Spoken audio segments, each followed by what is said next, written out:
అద్భుతమైన కట్టడం అని చెప్పేసి. కానీ అవసరమా అంటారు. అద్భుతమైన కట్టడం ఎప్పుడూ అవసరమే. పాలన చేతనైతే అక్కడి నుంచి దాన్ని అద్భుతంగా వినియోగించుకోవచ్చు. మీకు చేత కాలేదు, సినిమా ఇండస్ట్రీకి ఇచ్చేసేయండి, వాళ్ళు వాడుకుంటారు. సినిమా ఇండస్ట్రీకి ఇచ్చేయండి, వాళ్ళు వాడుకుంటారు శుభ్రంగా.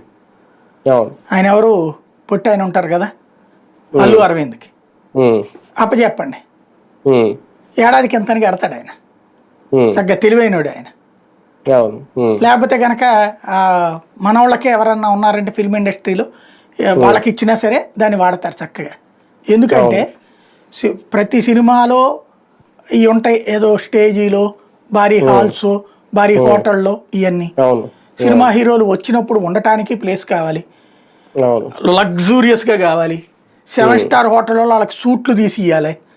ఒక్కొక్క సూటు 50,000 70,000 ఆ రేంజ్లో పలుకుతుంది. ఇక్కడ అసలు దాని తాత లాంటిది, అది తలదన్నే లాంటిది, చక్కగా ఇవ్వచ్చు.